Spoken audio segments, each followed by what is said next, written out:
Hi, welcome to Write More Light. My name is Sarah with the Midwest Writing Center, and this is a web series in which we sometimes have short little writing lessons and sometimes we interview somebody doing something cool in the arts. If you're unfamiliar with this series, how that's going to go is I'm going to give this intro. I'm going to then interview somebody really cool in the arts. Then I'm going to give you updates on the Midwest Writing Center and leave you with a prompt to work on your own.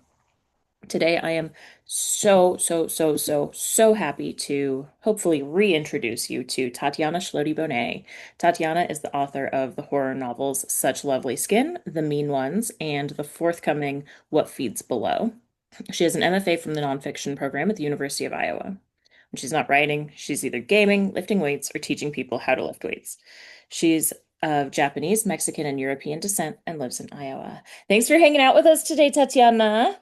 Yes, thank you so much for having me. I love you in the Midwest Writing Center. I have my books Look at as that, two as books. visuals. Yes, they're very bright. Yeah, it's so great to talk to you about another book. I know, I'm so excited. But actually, okay, I want to rewind real quick because I didn't expect to see such lovely skin. Would you mind showing that whole cover situation? Because it is, because I just, when I saw the hardcover, it blew my mind. We open it up. Yes, I can. Oh no, Yeah. when I'm talking, they can't see you, so you got to make noise. I'm sorry. Oh, okay. So underneath the jacket, we have this is on the hardcover, the artwork, but it's like glitchy. And then on the back we have the like blurbs in a text chat or like a stream chat. Yeah, it is a very cool cover. Your book designer is fantastic. Yeah. Uh, okay, but today we're talking about The Mean Ones, I keep wanting to say sophomore album.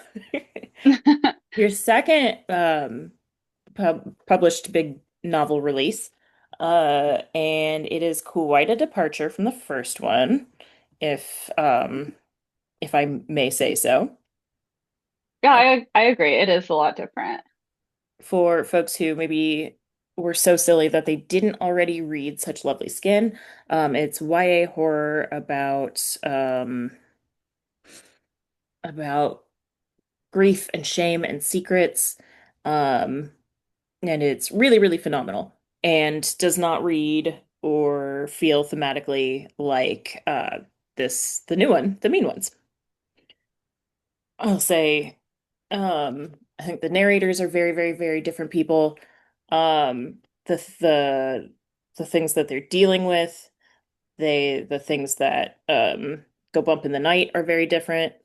And this I guess this matters to me as a reader because uh it says, this writer can do more than one thing, which Well, that's great to hear because I do live in fear of just like telling the same story again and again. And in not at some all. ways, well, in some ways, I think I do. I don't think with these two, but like, I'm always writing other things, and I'm like, I really do like the same ideas, and I just kind of repackage them. I Um, I submitted something recently directly to the editor who had read at least one thing of mine before, but it was basically the same topic. And in my cover letter for that submission, I was like, I swear I'm not a one-trick pony. yeah, but I mean, I think it is, like this part of being an author. We're attracted to the same themes and like types of characters.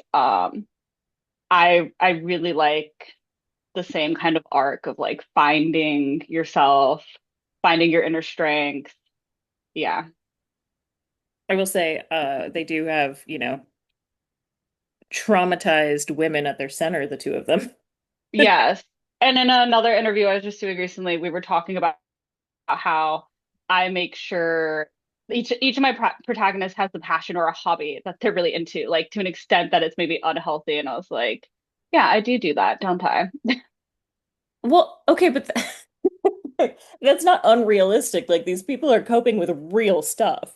Right. No, it makes sense that like a traumatized protagonist is going to have something that they use as escapism in their life for sure.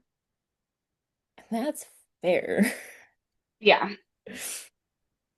Um, and a great segue. So thank you. Um, where did so the main character in this book's name is Sadie. Where did Sadie come from?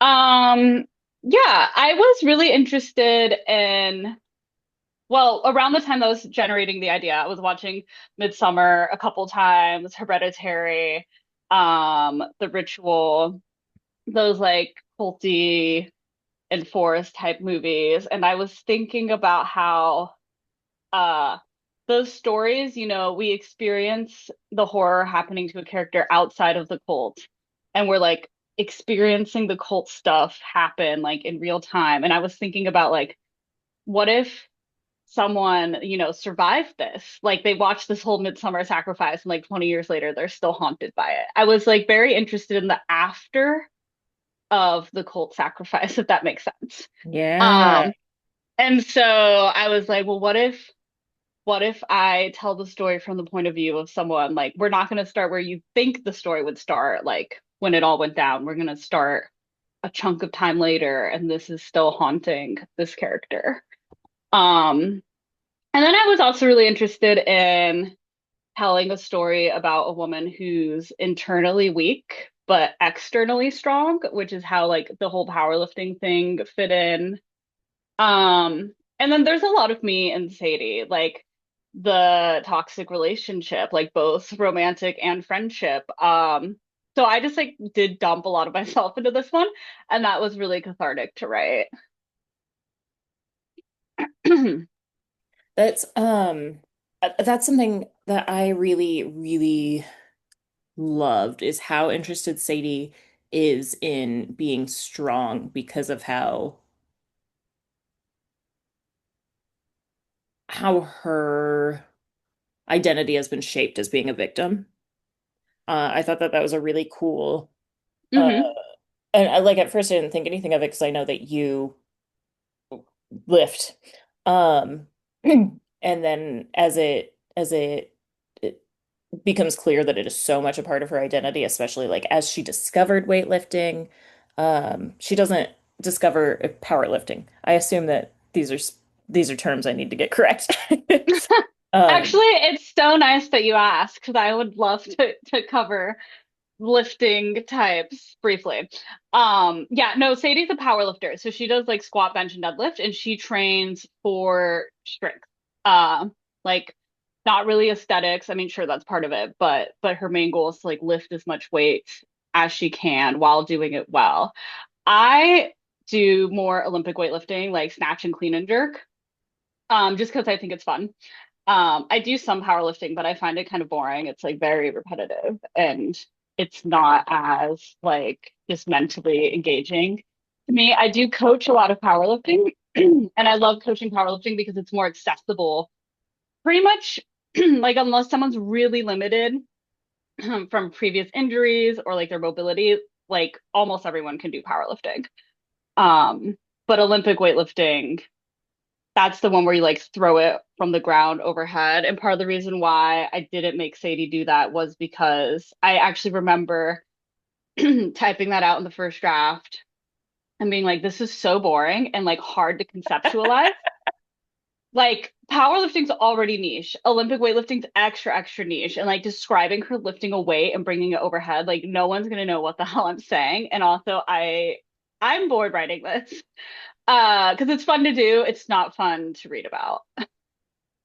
that's yeah. I read something recently, um, where like there was so much description that I lost track of what I was trying to Yeah, imagine. I can't. I can't with that. And that doesn't happen a lot. But it has happened to me where I'm like, I don't even remember what you're describing. Yeah. I find that really frustrating. And I never want to like isolate my reader or like make them feel, I don't know, like like they can't get it or like can't conceptualize it. Um Yeah. And then Lucas is a bodybuilder, which is a different kind of lifting sport. That's where you train for aesthetics, it's like compete on a physique level. So you have like three types of strength sports that I'm talking about here. I Honestly, it doesn't really matter. This is just like me nerding out about like my knowledge, but I do see people, calling Sadie a bodybuilder, and I'm like, well, she's not the bodybuilder. She's training for strength. He trains for physique. Yeah, okay, let's talk about Lucas, I guess. As okay.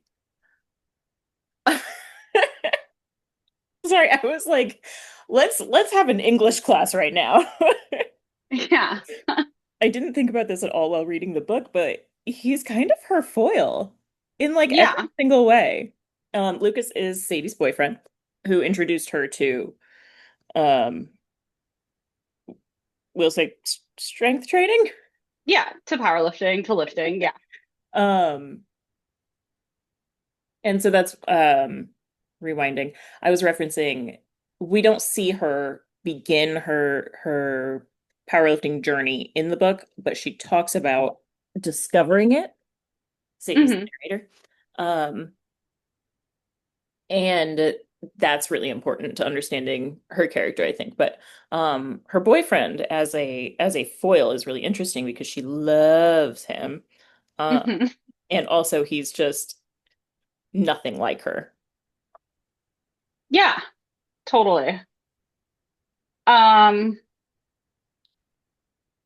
yeah, I had a lot of fun writing Lucas. I know he's like not a great guy and like a huge loser, but I like as a character, I was like endeared to him. And I just think there's something really frustrating as the reader reading about him. Like I think readers hate him more than I do as the writer because for them it's probably like, when your friend has that really shitty boyfriend Oh yeah. Oh yeah. I had and you're like and this you can't get through to her. Like I think that's kind of the reading experience. I don't how do I say this? Through the book, I couldn't decide if I wanted him to like, have some sort of experience that would make him a better person or if I wanted to shove him off a cliff because I want Sadie to be happy. Right. No, that's a good point. That's sweet that you wanted him to redeem himself for her I sake. so I'm also like, I read a lot. So I'm also like Mhm. trying to, I don't mean to do this for folks who are not me or Tatiana. I messaged her a while back that I was reading for fun, but I was still taking notes on the development of the plot because this book I was reading did a really cool thing. It was called The Free People's Village by Sim Kern, and the climax of the book goes back and forth in time. And I was reading it and I was like, "Oh, they're slowing this down to prolong the climax to up my anticipation." Um and so I'm always accidentally doing this, even if I'm reading for fun. Of course, when I read The Mean Ones to review. So I am paying attention maybe more closely to some things than I would if I was just reading for fun. But um, so all of that is to say, I'm trying to predict the plot a little bit, which I gotta say, you have yet to be predictable for me. So good job on that, because it's also not disappointing. Like sometimes if it's not predictable, it's like, wow, that made no sense. Hmm. Hi. Well, thank you. My shoulder, you're biting. Hi. This is crunchy. I think you've met. Uh, Yeah. but yeah, so I'm trying to predict. I'm like, okay, well, like surely Sadie's gonna be okay in the end. And so, like, how do I fix her boyfriend? Right. Um, Yeah. I mean, some people aren't fixable. And I think I think that was part of what was enjoyable for me is I was in one of these relationships once, when I was younger.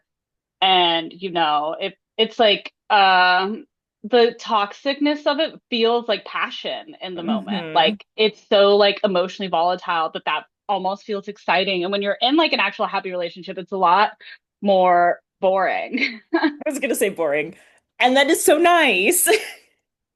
Right. No, it is so nice. Like, but you kind of have to go through that to realize that, like, oh, the constant ups and downs aren't normal, and like that's not what love is. So it was fun to write about that now that I've made it to the other side. Um, yeah, looking back and just like very cathartic and yeah.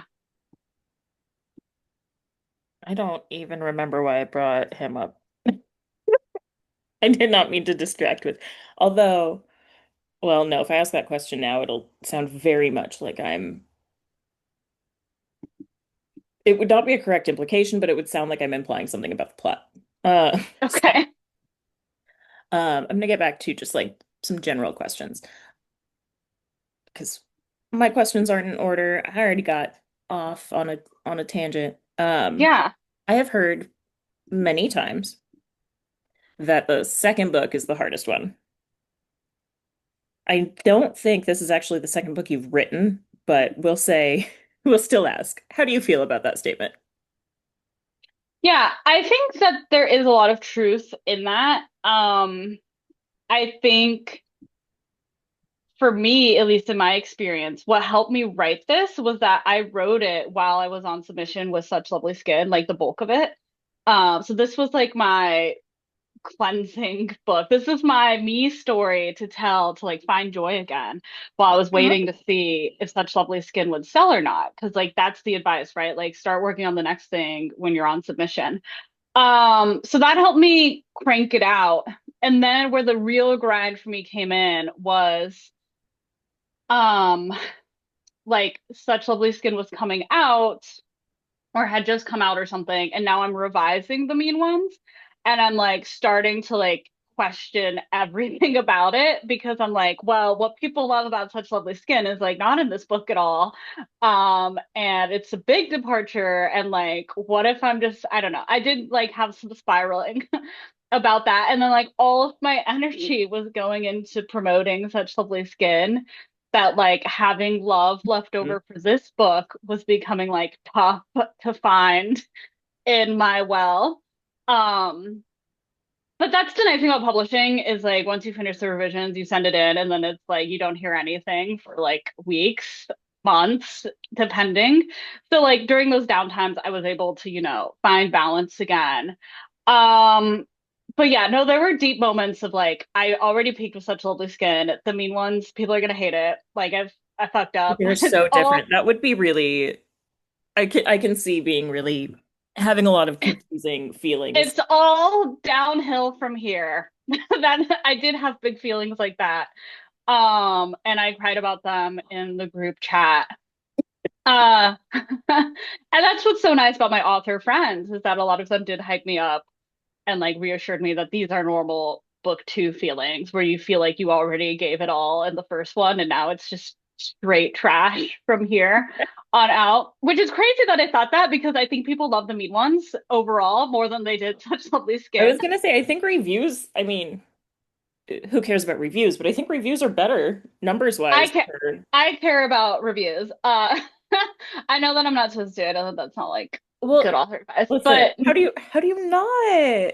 yeah, I don't know. Some authors have great self-control and they like block good reads and they don't even go there. But I love to know what readers are connecting with and what they're not connecting with, and I'm always surprised. And um, I think it just like it has its downsides. Part of me wishes that I didn't do it because now that I'm understanding how readers will take things and like just how they'll react to things that I write, it does impede my creative process a little bit because I get a little bit in my head like, Yeah. oh, I know that this is going to piss people off as I'm writing. And I wish I don't really want to be thinking like that when I'm writing. So I'm working on that. But anyway, overall, I'm surprised and extremely grateful at how overwhelmingly positive the reviews are for the Beat ones. My hope was that this would speak to other people who are in their late 20s to early 30s who grew up in the 2000s and are still carrying that like Oh my God. quiet trauma of like growing up when we idolized Paris Hilton weighing like 95 pounds or something like Yeah. and just the kind of like needlessly cruel, toxic culture at the time that was just normalized. And like meanness was like a social currency. Hmm. Um, and so my hope was that readers who went through that, who are like my age, were one of the kids that suffered through it, would connect with it. And like it is speaking to people. There were And a like, couple mhm, things in there. I'm a little older than you, which it was, I kept trying to be like, oh, 2006. All right, so the characters are, no, the characters are not the same age as me. But there were a couple things in there, like little cultural references that like really, really grounded me in time. And that mhm. was really cool. I don't Good. remember, I'm glad. but Uh, Pop culture references I've learned are always a risk because there's a certain amount of readers who are like, I hate it when a book has a pop culture reference because, and their reasoning is that it like pulls them out of the fiction and like reminds them of the real. I don't know. I don't get it. I love pop culture references for the reason that you're saying is that like a lot of times when someone says something like 2001, I'm like, I don't know. It's very vague, but then when they're like Napster, hmm. Club Penguin, MySpace, then I'm like, oh yeah, now I Neopets. know. It was Neopets. I'm like, okay, see, now the era that we're speaking of has texture for me. So that was my intention. I And get it's fun. it when people reference places I've lived for whatever reason. Yeah, I cannot justify that. I'm always like, oh yeah, well, I've been there. Like, I don't know what my right. problem is. Ne There's author I actually like when I moved to Seattle, I knew this author was from there and I was really into her. And after living in Seattle and reading her books, I was like, yeah, I know that corner. Like, why am I cranky about it? um no, I think that's valid and yes, I think It was a it was readers accurate. It was a lot of readers do have that.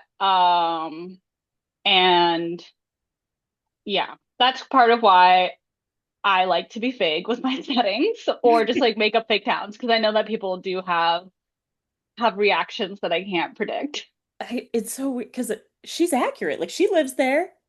And Yeah. I still got yeah. But I want to share really quick my favorite review of this book. Okay. Here we go.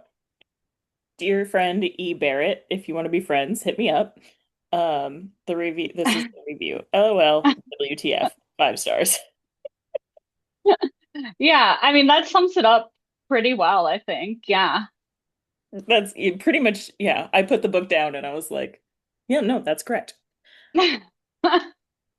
So I just really, that review is so good. Yeah, no, it's great. Um, I don't even remember what the last thing I asked was. It was, oh, about the second book, right? Yeah, the struggle of the second book. I think I had another part of my answer to that. I think for a lot of authors too, this is more on the business side. I did not experience this because I actually switched publishers. That's because my imprint before was just YA. Um, and so we landed with Creature because this is an adult book. Um, but from chatting with my author friends, a lot of times I hear that support for the second book drops off. Uh, Interesting. yeah, which is so dumb. Like I don't really understand the publishing That like doesn't make like sense to me. I know I don't understand what they're thinking in terms of like marketing support, or like how they think the book's gonna sell. I think some of the vague justifications are like if your first book did well enough, that will sell the second book. And Okay. if your first book didn't do well enough, then we're not dumping any more money into the second book. It's gonna sink or float on its own. So it is like a kind of cutthroat world like that. How sales works. Yeah, no, it's not. And again, I'm just like giving you what I've talked about like in the group chat and on Reddit. These aren't like facts, but my understanding. And so a lot of the second book pain, I think, comes from the business side of it. Uh, yeah. That makes sense. That makes sense. I was thinking that it was something like you expect it to be easier because you've already done it. and it's like psychological. But I don't know. I don't have a first book. I mean, there is part of that. I have found every subsequent book. I'm like, how did I do this in the first place again? And like, there is the fear that I've like used up all the good ideas already. Yeah. So, Oh no. That's wild. That's wild. It's just the two are so different from each other. I can't. Yeah. Um mm, mm, mm. Well, I was going to ask actually about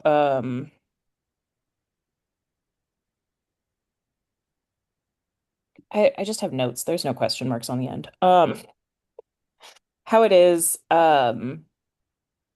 when you've got the early releases and you're waiting for reviews to come in. Like what's that process like? Um and how does that work on your end as a as an author? Like what are the impacts of those early reviews and pre-sales, stuff like that? yeah. So the early reviews, what's nice for the mean ones is they were overwhelmingly positive, like the first few and then like the next dozen. And so that was nice because I do remember thinking to myself, like, if the first 10 reviews come in and they're all like, I hate this, what has she done? I don't know how I'm gonna go. So thankfully, they were very validating and I was happy at how people were connecting with the story. Um, Pre-sales are immensely helpful because they signal to to the publisher how many books to print, and also, possibly more important, they tell bookstores how many to order, and like Barnes and Noble whether they should bother carrying it or not. And so pre-order numbers like definitely do change the success trajectory for a book. It is hard for me to understand how many pre-orders I have because my publisher really has that number. Um, and so as the author, it is kind of a lot of just like stressful guesswork and like looking at the Amazon ranking and like looking at how many Goodreads ads it has. So all I can say is that if you can pre-order it, please do. And if you cannot, please ask your library to carry it. You mentioned too, whatever if you happen to use one of the apps to log your reading, marking a book as to read or want to read or Hmm. whatever, is that also helpful? Yes, it is. I Unfortunately, the industry really only looks at Goodreads right now, at least from what I've heard. Like Storygraph and Fable and stuff have like yet to really match with like the power that Goodreads has. yeah, I mean it's an Amazon product, so that makes sense. Yeah, they are like the mega app reader, app tracker. And yeah, adding those two reads does help. And that is how Goodreads can also push your book more if it's crossed over into having significant numbers of ads. Sorry, I really didn't mean to ask so much business questions. No, it's fine. I like talking about that stuff, so. Um, okay, I'm gonna go back into some Hmm. crafty questions. Um, this is so first, I don't know how this book would work if it wasn't first person. Um, but what's interesting about it to me is it's first person and multiple timeline. Um, so it's two timelines. We go between 2006 and 2023. But it's the same character. Um, but what I'm trying to say is I feel like it's two points of view because it's a 12-year-old and a 29-year-old. Hmm. Um, is there anything different or fun or funky or sort of surprisingly difficult about having the same character with different points of view? Yeah, that's a good question. I uh was worried that, you know, I wasn't changing. I remember like drafting this and being like, have I switched voices enough? Or is this like just continuing the same exact character? Or have I switched too much now? And like, are the threads of who Sadie used to be not coming through? Um, but ultimately it was just a lot of fun. And I realized that it was like more engaging for me to have half the book written in this different character or different like mode of the character than writing all the way through as one continuous narrator, who hasn't grown at all. Yeah. Yeah, I noticed it felt like different ages. But you said it was fun, and hi, Bunty. Um, Hi, pardon me, pardon us. Um, Wow, your cat is mean. he's trying to play, and he does not know that we think that hissing is aggressive. Okay. He's fine. His bites don't hurt at all. They're not mean. Yeah. Uh, It looks mean. it does, yeah. As we got to know each other, I I used to drop him when he got bitey. Mm. This isn't relevant. I imagine that it's fun because you're getting to know Sadie. Um, you're getting to know Sadie differently and better. I don't know how to say this in like normal people speak. But like you only know your character as much as you develop your character. Hmm. I know that there's lots of exercises that are like writing exercises that are like, what's something you know about your character that isn't written or whatever? And like you can Hmm. and you likely do know your character way, way better than, any reader ever will. But you only know the character as much as it's developed. And so I Hmm. imagine that going through Sadie's development as a child, um, I guess I assume it's an adult story. Um, like I assume that it started out with this 2023 timeline. Um, but yeah, is that am I right? Did you get to know her better as you developed her past? Or maybe you started it as the 2006 story? Yeah. No, I definitely started with the 2023 timeline. And I had in my mind that I was going to do dual timeline. Um, but yeah, writing the past timeline definitely did um help me inform the present timeline for sure. And yeah, I wish I wrote as much backstory as I did for Sadie as I do for all my characters. What was nice about the mean ones was I got to keep all the backstory because it's half the book. That is, I don't, it's just something I never considered until this book, right? Like you read things that are multiple timeline, and I feel like a lot of the time they're third person for whatever reason. Um, but yeah, that thing where you're engaging, also as a writer, and you're like, oh, what do we learn here? It's just, Hmm. um, Yeah. what is special or difficult or different about writing multiple timelines? I imagine it's messy, like organizationally. Um, yeah, I think this was a really easy timeline because the present timeline is tightly plotted. It takes place over like 2 days. And then my past timeline is tightly plotted. It takes place over like 2 days. The authors who write like big sweeping sagas over like multiple generations, I don't know how they do that. Um, Actually, okay, I have a suspicion that maybe if you're covering so much time, you have the freedom to just jump around loosely. And in this one, in the mean ones, what was nice was that because my timeline was so tight, I knew exactly when I had to cut to fit both timelines in. But also, I realized I'd boxed myself in and was like, wow, I'm on this really tight timeline. I have to switch to the other timeline here to keep the timelines, syncing up.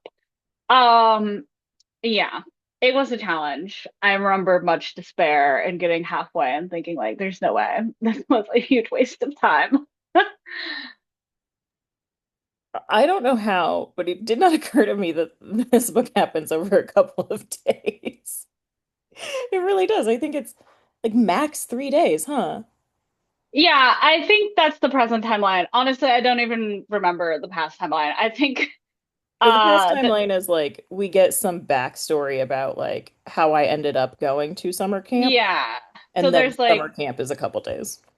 yeah, right. Uh, God, that's so and that's like not unrealistic. I feel like anytime you travel, for example, you so much happens to you as a person, and I think that the reason that we see that is because I'm talking about in real life, Hmm. is Yeah. you're out of your regular context, and so that can happen. So I don't think it's unrealistic, but I'm like, holy crap, she went through so much. Yeah. Okay, that's cool. And there is a lot of like, we get her memories and her thinking and like, and that doesn't, our memories are not all within a 2-day set. So it's not like crazy and jarring. Right. Right. I mean, so much of this book is like internal and like there's a lot of reflection and stuff like that. So, yeah. Um, I guess similarly, this is my crossover, I guess, between the business and the writing. I'm not a genre girly. I could not tell you a single name of a subgenre in any art form. Uh, Hmm. but I was thinking about, again, this is how different the two books of yours are that I've read. And I can't, in my mind, I'm like, these are not the same genre. Like, they're not the same genre because Hmm. I don't know, vibes. Um, so how I imagine too that like when you're already, I'm using the word genre too much, but like horror is genre fiction, right? Hmm. As is, sci-fi, as is fantasy, as is romance, really anything that sells. Yes. Um, so are there like um does it does it feel like correctly categorized as horror, or are there like subgenres that get really really niche, really niche? Yeah, there are so many horrors subgenres. So I'd say that these are definitely both horror novels. The Mean Ones is definitely, it has been classified as a folk horror by readers and the publisher. I didn't think of it as a folk horror really. When I think of folk horror, I think of like The Witch, Midsummer, like where the whole plot is taking place like in the woods. And it's like I also think of historical fiction when I think of folk horror. So I was not intending to write a folk horror. I thought it was just writing a horror with some folk horror elements, but then everyone who's read it has called it a folk horror. So So I I've didn't just know that term existed before. yeah, folk horror is like there's an entity we're sacrificing to, and we live in the woods and we're creepy. Like that is no, folk horror is a big genre. Slewfoot by Brom is one of my favorite folk horrors that I've read recently, like witch trials, basically. Salem witch trial vibes is folk horror.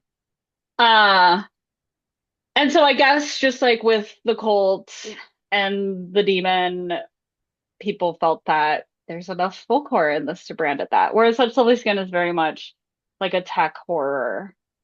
I call it video game horror novel, video game horror novel.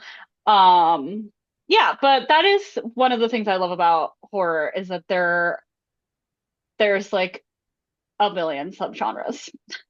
Yeah, I know I kept no one else could see except you, but like when you would say staples or tropes of folk horror, I just covered my mouth.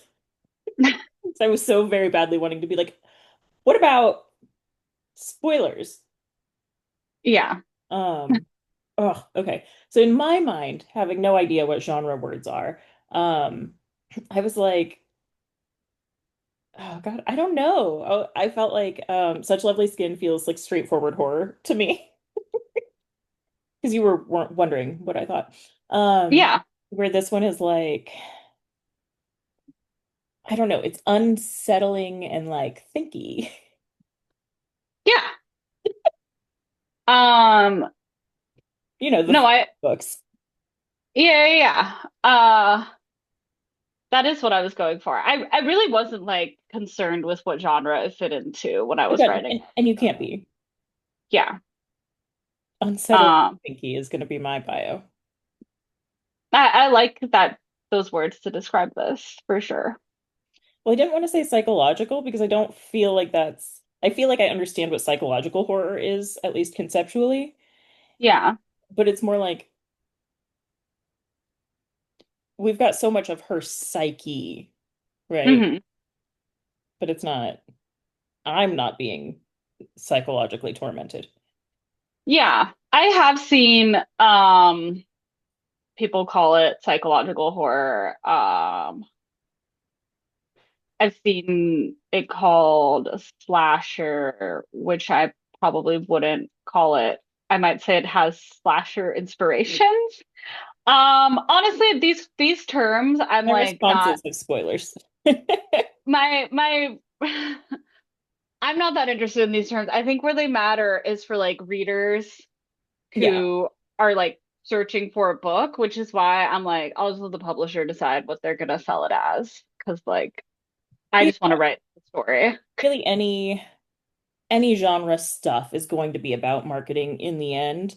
And that's I think why I don't really engage with it much, but it is I have a friend who's a librarian who cares a lot about like database sort of Hmm. categorization, and that can be really useful, like you were saying, for finding what you're looking for. Um, which is really interesting, and I would like to think about it sometime because my brain is so like I get so angry about some genre being less worth your time, based on Right, how we're putting it in a catalog. Um, right. Yeah, don't even get me started. thank you. Uh, Um, yeah, I mean, I sorry, were you trying to ask another oh no, question? I love when you talk. Okay, I'll just continue because this is actually an interesting segue to my third book, What Feeds Below, because that is a horror fantasy. And so this is distinctly cross genre where it takes place in an alternate world, not our Earth. And there are creatures that are not of our Earth. Um, but it's also a horror book. And that was like pretty hard for me to grapple with as I did have to think about genre a lot more. And I was like, I want this to be mostly a horror book. Like I'd rather them put this on the horror shelf than the fantasy shelf. But I don't know. I That's kind of out of my hands on how the marketing team's going to sell it. And so maybe it does make sense to put on the fantasy shelf and then just push the horror readers toward it. That is one of the risks of cross genre. Also, I realized that I have great respect for people who write fantasy and sci-fi because it is so hard. You have to And create your own rules and then use them. I know. And then like not break them constantly. And uh it was exhausting. Um yeah. This book that we're speaking of, What Feeds Below, it's like the descent. Um and it was very much inspired by the world building of the anime Made in Abyss. It's about two teen girls who give tours into this 10-mile hole in the ground that's full of treasure and monsters. And a job goes wrong and they're trapped in a cave. It's like a caving horror. But Sounds yes, I familiar. it what? Cave or Yeah, cave horror. Yeah. Yeah, there's another genre for you. It yeah, it was a lot of fun to write, but very tiring. um so that's I'm really really excited actually that you bring that up because I'm like I feel like I guess aside from psychological horror, which maybe is thriller, again, Hmm. they're not my forte in really any sense of the word. I feel like there's always a supernatural element to horror. Like not maybe overtly, right? Like sometimes we've got a biological threat. Yeah. Sometimes you've got one insane person, like a slasher. A slasher, Yeah. we've got one crazy person who's Right. killing everybody. But I feel like so often there is, okay, in Such Lovely Skin, we've got, we'll say a demon. Just Hmm. we're gonna use real loose terms.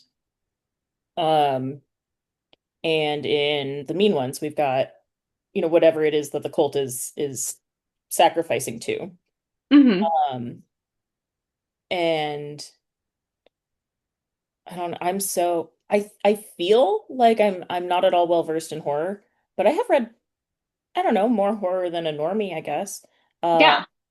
and so like the biological thing, that was in my mind, I was like Stephen King, but also we've got It, right, which is just like a god creature. The book, Right. the if you haven't read It, um, all the monsters in It are your fears personified by Hmm. god creature. Um, let's see. Oh, what was that book I read? Shoot, it was so good. It's a Vietnamese story. It's a ghost story. Um, it's got really beautiful. She's haunted, I think. She is a haunting. She is a haunting. Yeah. Have you read it? It's so good. No, but I read her second book. I do need to read her first I book. read it right before I read Such Lovely Skin, which was a coincidence. Um, because I read She is a Haunting, and then I was like, man, horror can be so emotional. Who knew? And then Chewy, the editor at Little Village, was like, "Hey, do you want to read this horror book about video games?" And I was like, "Yeah, obviously." And I was like bawling, like had dry eyes, and like was thirsty after reading Such Again. That's not totally fair. It's just really like the emotional climax of that book Yeah. happened. Right, right. No, that's such a Um, great thing to say though. Yeah. I know I told you that before, but perhaps I haven't told Yeah. the audience that at the time I was getting up really early in the morning to do farm things, and then I would come inside and read, and my spouse woke up and came out of the bedroom, and I'm just sitting on the couch sobbing outside the bed. There was a couch outside the bedroom. And he was like, "Are you okay?" I was like, "This book is really good." He was like, "The video game book?" Yeah, that's such a great compliment, honestly. Thank you. Yeah, I'll tell you as many times as you as you need to hear it. I think it's really funny. Not the book, but the like, "Are Yeah. you okay? It's 8 in the morning." Right, right, right. Um, this was about genre. Yeah, I feel very much like you said fantasy horror, and I was like, yeah, well, what isn't?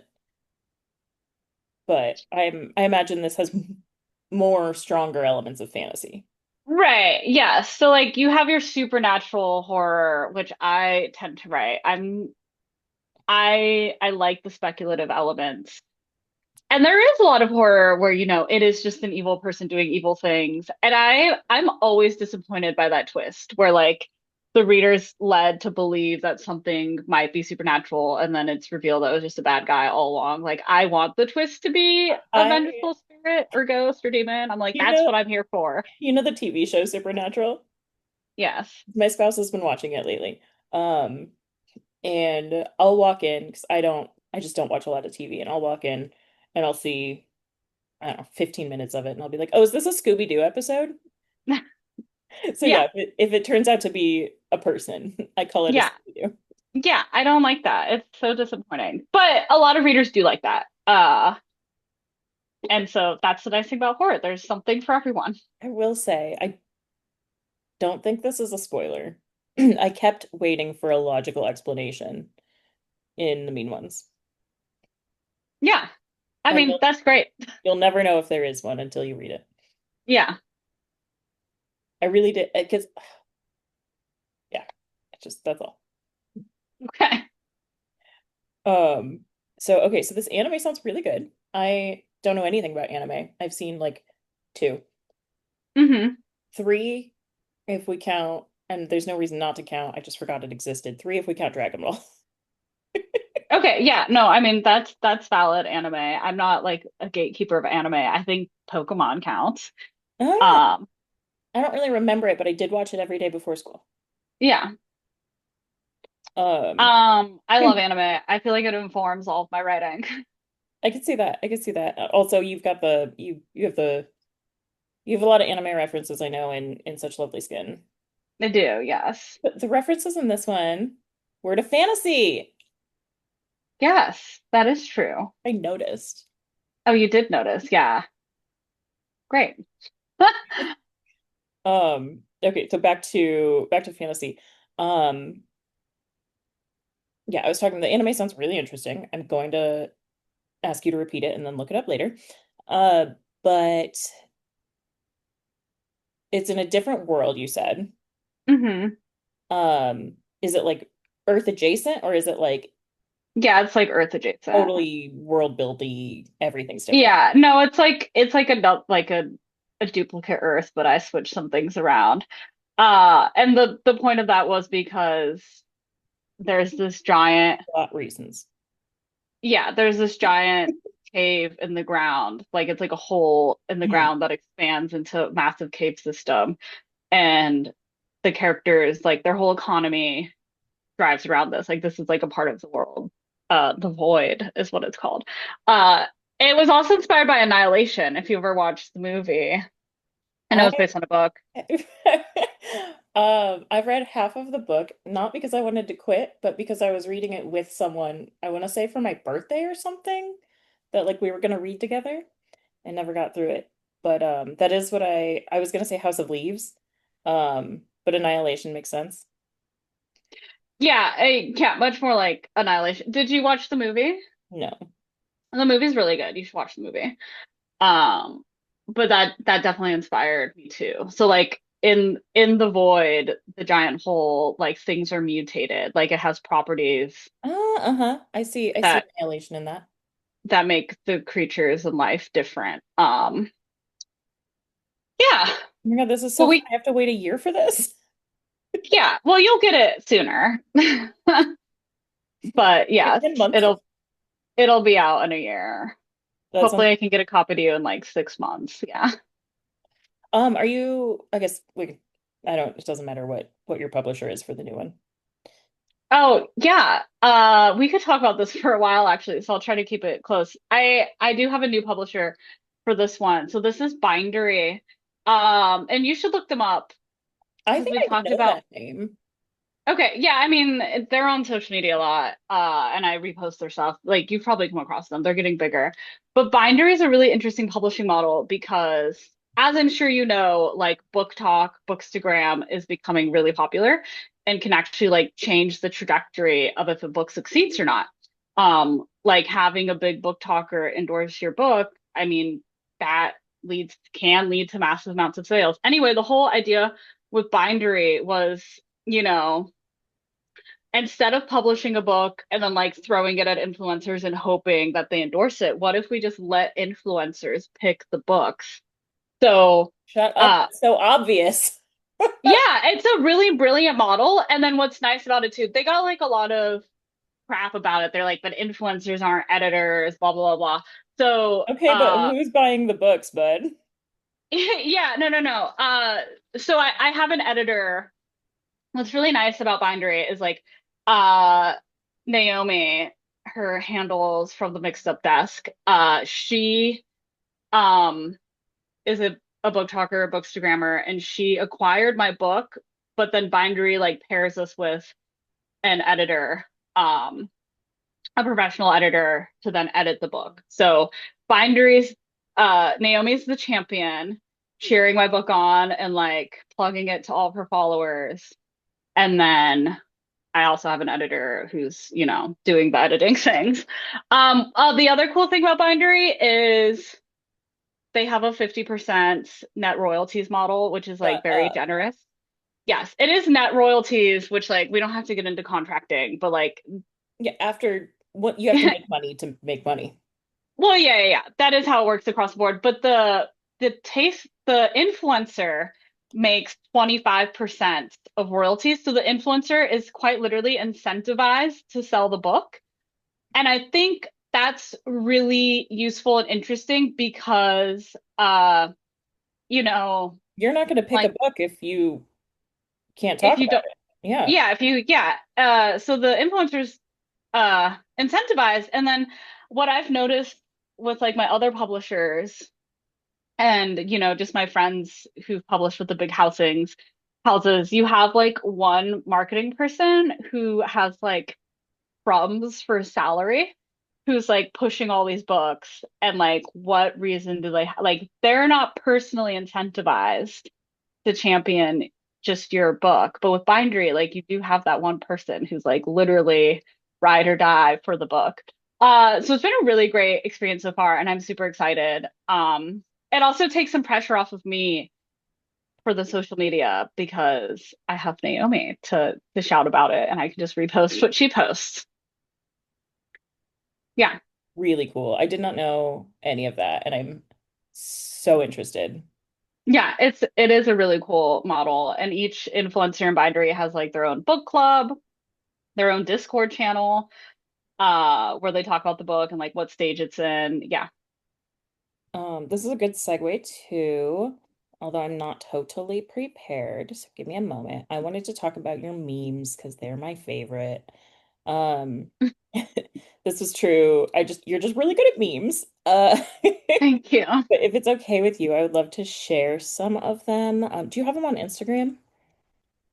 Yeah, like everything I post is on Instagram. Yeah, that's where I it would all be. figured, but I saw them on Facebook and I thought it would just Yeah.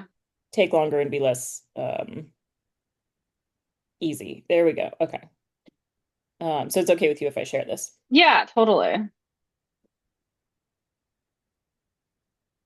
Um, there we go. Okay, I saw this yesterday and I was just delighted by it. Do you mind walking us through this?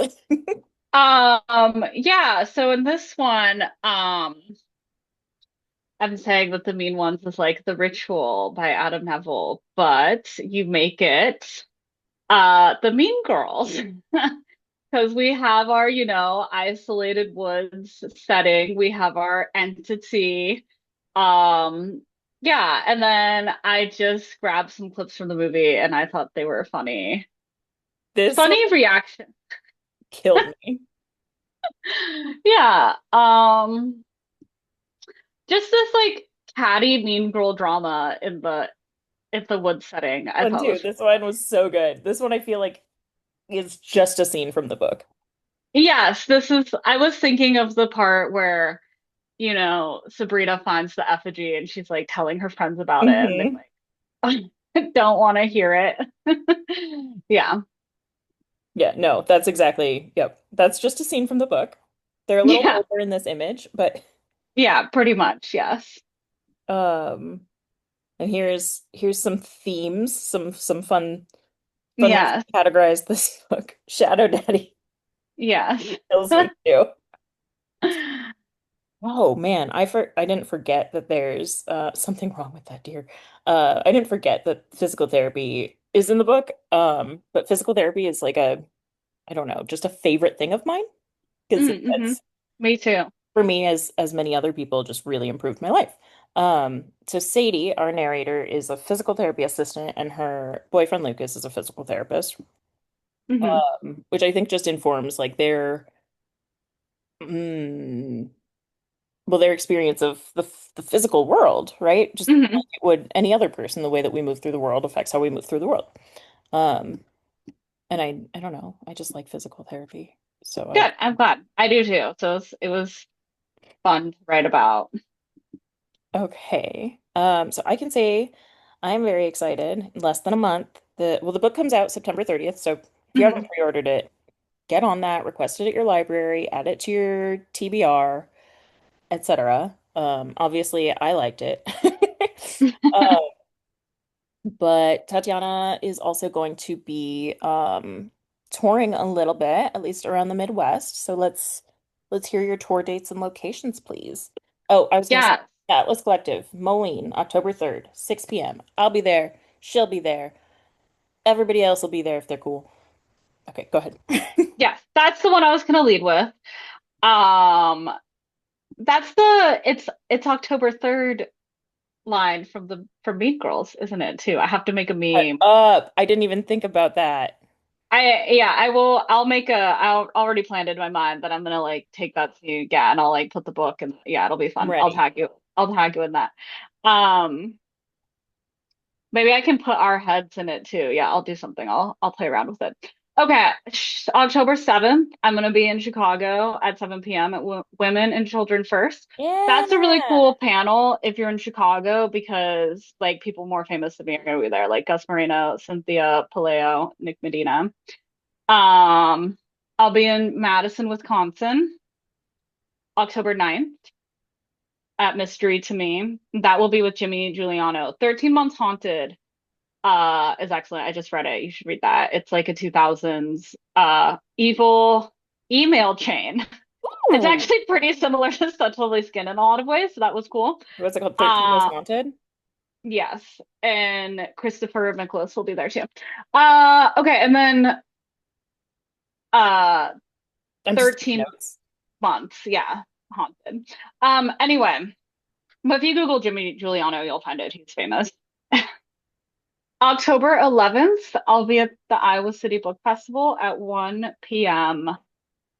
at Prairie Lights. Um, and then October 18th at 5:30 p.m. That's a Saturday. I'll be at West Branch, the Black Rose, which is like a new bookstore and bar that I've heard really good things about. I've heard good things. Uh, yeah. And then October 21st, I'll be at Swisher Public Library at 6 p.m. And then I have a couple things in California, and then I'll be back in Iowa November 6th at 6 p.m. I have an event in River Lights in Dubuque. Hmm. I like them. Yeah, they seem really cool. I haven't been yet, but They're it really seems cool. great. We found so the people who print and bind our books, we found Mm, through River Lights. nice. I don't want to say our press because it is a confusing language. Okay. Um, Yeah. okay, I just have like thousands of thoughts and I don't want to waste your whole day. Well, I don't want to take your whole day. Um, so I'm gonna okay, my last question. I'm Hmm. sorry, I guess that this is all over the place, but can you tell us about the other place? Yeah. So the other place is when Sadie is feeling she struggles with PTSD or thinks she's struggling with PTSD. And when her memories of what happened at summer camp are triggered, she goes to this or the realm around her starts changing. Like things become gory. There's like blood on the walls and things like switch from the left to the right, and everything's like darker and gory. Um, that was really just like inspired by my favorite horror movies. Like Silent Hill. I really love like entering the Silent Hill realm. So I was thinking about that a lot. I watched The Night House with Rebecca something, I forgot her name. But I really love that movie. Um, and like how there's like this mirror house world. It's a really good movie. Um, and really the other place was just a way for me to like dig into all the horror imagery that I love. I Um, was also thinking about Hellraiser. I was gonna say I've never encountered something with another world, but I have seen Hellraiser, and I don't want to see it again. Yeah, I mean, it is so uncomfortable and yeah, gory. Yeah, it was a lot of fun to write. Ugh. I'm Oh like speaking about it kind of vaguely because I don't want to be no, spoilery, but the descriptions. it was one of my favorite parts to write. I think that's some of the most innovative description I've Thank ever you. read. Well, thank you. I like I don't know how to say this and not sound like it. Maybe I am just a total weirdo. It's like really gross and really Hmm. cool. No, it is gross. And the other place was like my reward for writing all the like other stuff in the book. Like I remember when I was doing the first draft, I would put like TK other place, but I had to like finish the rest of the Hmm. scene first before I could do the other place because I knew I would just like describe the other place and like never tell the story. So I had to tell the story Okay, I feel like and that's then really good writing advice, actually. Just to pause there is when you've got something that's really your catnip, save mhm, it so that you yeah, get I your work do. done. I do force myself to write the stuff that I know I'm dreading first. Like how I hate writing how we got from point A to point B. Like just like the connective tissue between scenes to move the characters around and to like keep the tension moving. Yeah, just like the tedious things that I dread writing, I do that first, and then I get to do the fun stuff. That's really smart. That's really smart. Because otherwise you just won't. Like even it like you go back and do like a redraft and you're like, I don't want to do this. This is the homework. Yeah. Otherwise, I'll just write the fun horror descriptions, and then I have no book. I just have gross stuff. I listen, somebody wants to read that. No, yeah. Okay, so what did I miss? What else should we know about this book or well, yeah, specifically about the mean ones. Is Yeah, there I anything think I we missed? covered almost everything. If you want a signed personalized copy that comes with a sticker and bookmark, order it from Prairie Lights by the 30th. Um, the audiobook is fantastic. If you're an audiobook person, pre-order the audiobook. Oh, yeah, also since you will be at all those other stores, you can probably get a signature by picking them up there. I know Yeah, totally. um I know the Atlas Collective is offering signed copies. Yes, I'll be signing every copy when I'm there. And then if you're coming to any of my events, you bought a book on Amazon or Barnes and Noble, just bring it to me for me to sign. Yeah. That's a good, I mean, that was a good thing. I did miss that.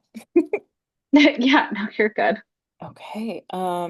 So I will first thank you for hanging out with us today. I'm going to give Yeah. updates on the Midwest Writing Center. We'll give a writing prompt and we will all go and pre-order the book, which Thank you for having me. by the way, um I I got a review copy of the book and I'm going to buy a real copy because I learned from Such Lovely Skin that the review copy is not as good as the real thing. Um, yeah, I mean, if you don't mind buying one, that's really helpful to me. Like every single one helps. But And if you're getting it from the Alice Collective, I mean, they're gonna appreciate that dearly. I would like to say I'm doing it for you, but I'm doing it for me. Yeah, okay. Thank you. I appreciate that. I'll accept any reason.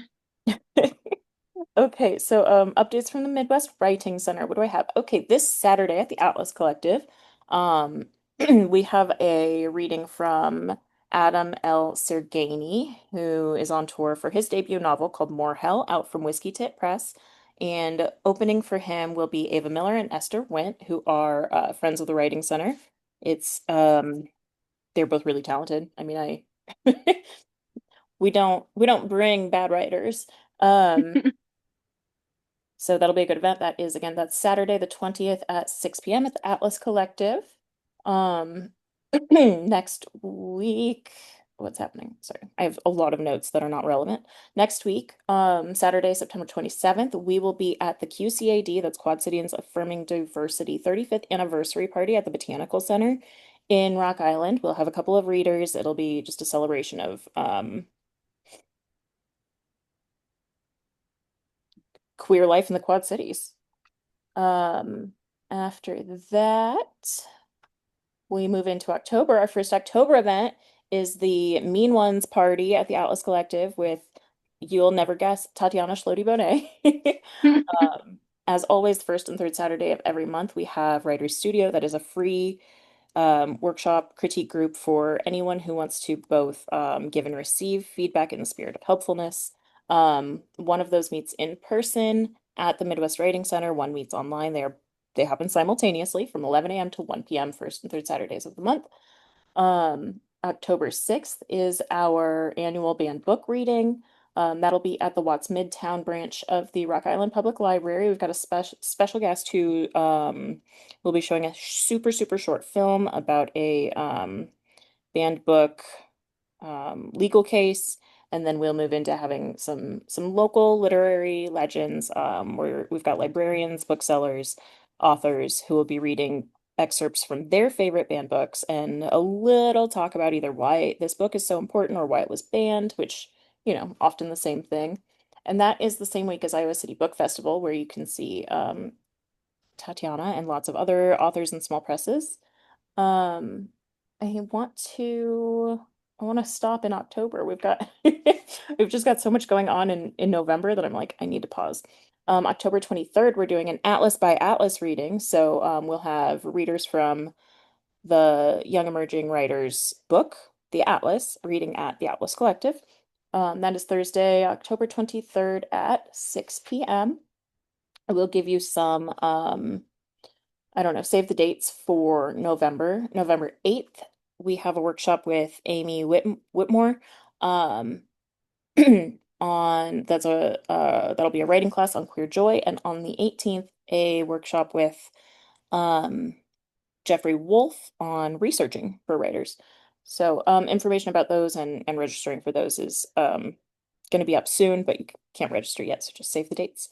Um, then we're going to leave you with a writing prompt. This one comes from Tatiana, um, in the spirit of the mean ones. Take, and again, whatever comes out, whatever comes out is whatever comes out. Whatever comes out is valid. You can journal, poetry, prose, fiction, nonfiction, whatever comes is great. Give yourself 5, 10, 15 minutes, whatever you can afford on a timer, and take 3 people who secretly hate each other and put them alone and out of their regular context. So vacation, a cab ride, maybe a really long cab ride, maybe they get stuck on an elevator. Maybe this has happened to you. See where it goes. Thank you again, Tatiana, for hanging out with us today, and for everyone who can hear my voice, please write more light into your life.